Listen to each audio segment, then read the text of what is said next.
Good morning guys, it's now 6 a.m. Very exciting today, big day again because we're heading out of London for a couple of days. So our first stop is the Stonehenge. So we're getting a transfer from our apartment to I think Heathrow Airport to pick up a hire car. So Dad's going to be driving us for the next couple of days in England.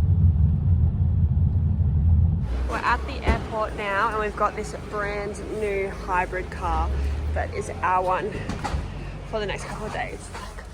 Look how nice the interior is. We're on our way to Stonehenge now. Dad's driving the car. What do you think of it so far? She's a flash one. It's very bougie. I think we've got about another hour until we get to Stonehenge. It's actually quite a bit foggy and it's 3 degrees outside now. We are somewhere in the English countryside now. We've just pulled off the main road to come and have a bathroom stop and maybe get a snack or two, maybe a drink as well.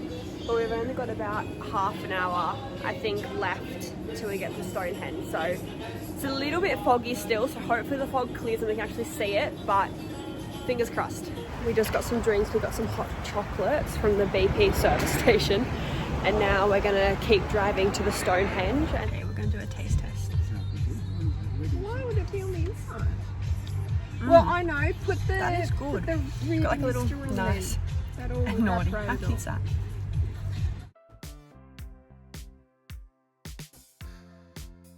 Alright, we're on the bus now. We're about to head up to the Stonehenge. We're very excited. Towards the stone circle and keep to the said to be a heritage site with the wishes of the thousands of people who want to come and see it every year.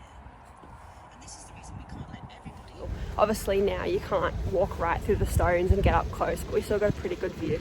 But bucket list item is definitely ticked. Now I think we're gonna go back to the car and keep driving towards Bath.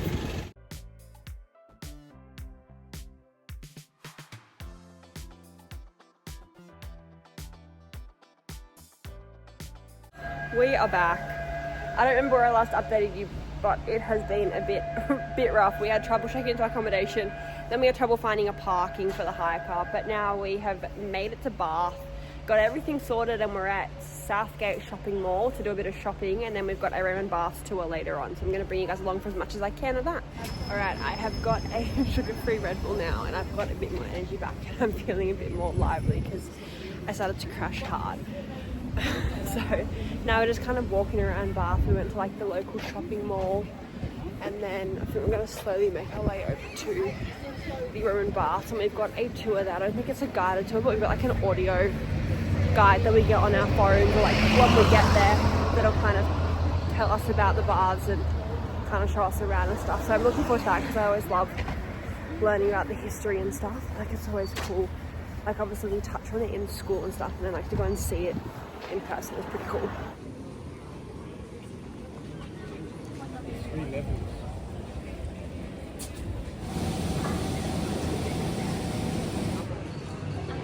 The audio guide. So we've got this little thing, and you type in the number and hit play, and it'll like play you information about that certain part of like the part of the Bath complex. So it's really handy. So you've been walking around almost like you're on the phone the whole time. These cool interactive things in the original kind of Bath structures and stuff, but they've popped all these walkways and pathways so that you can kind of make your way through and look at all the different areas of it.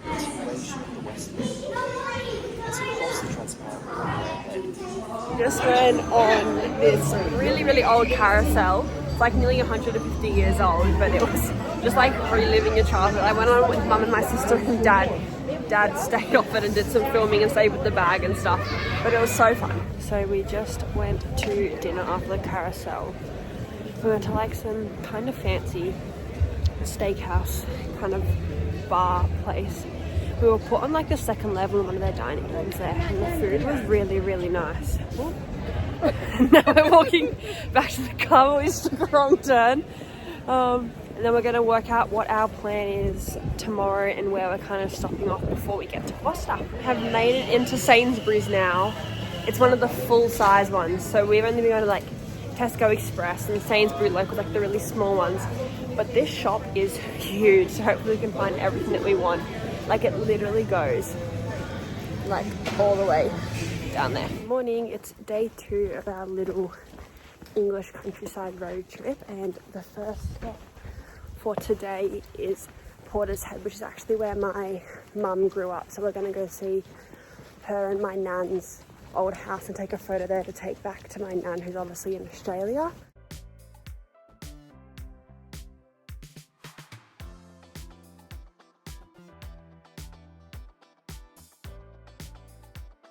We're back in the car now. We've just been looking around Portishead, but I'm gonna let Mum tell you a bit more about what we did, because it was her old place where she used to live.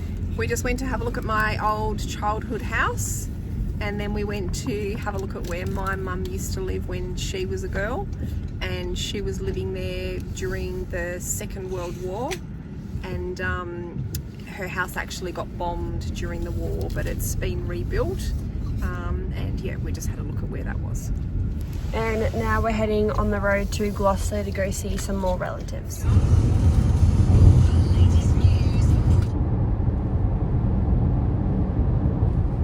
We have made it to Gloucester. We're at the Gloucester Quay Shopping Centre now. We're just going to have a look around the outlet stores, get some lunch, and then I think we're going to head to look at the cathedral quickly before we go to the relatives. Quarter of a mile, slight left turn.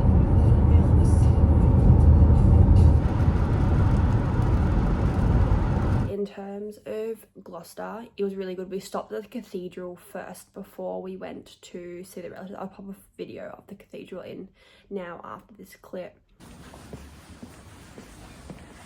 Unreal. It's huge.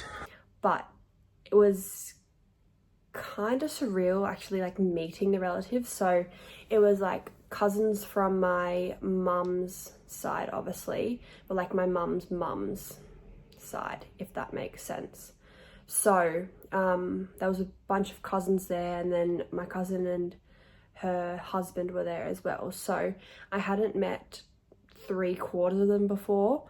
One of my cousins had come over to Australia back when I was like, I think 11 years old, and I'm now 22, so quite a few years ago. So it was really good to see her again, but it was really nice to see the rest of the family and everything, because obviously like we're Facebook friends, like I've friends with them on Facebook for years now, like they follow what I'm up to and whatever, but like to actually meet them in person, it was really nice, honestly, and just being able to talk to them like in person and catch up over the last however many years. And then also because my nan is in Australia, we took a little video of everyone kind of saying a message to her that my mum is then going to send back to her now. So that was very good. But I was very, very happy that we did get to see those relatives. And Gloucester wasn't too far of a drive, and making like the whole trip through like Stonehenge and Bath and stuff was really good as well. And we ended up getting back into London, I think about 8 o'clock. So we left Gloucester, and then we drove back to London Heathrow to drop off the hire car. And then from Heathrow Airport, we had to catch 2 of the trains like in the underground, and then walk back to our hotel. So like pretty much as soon as we got back to the hotel, we dropped our excess stuff and went to get dinner. There's like a taco place around the corner, so that's what we ended up having. I had a pulled pork burrito with like the usual salads and stuff on it. Then my family all got burrito bowls as well. But in terms of now, back in London, we're back in the same apartment that we were in for like that first night before we left. We're here until Boxing Day, I believe. But I'm gonna go to bed because I'm absolutely exhausted. And bye.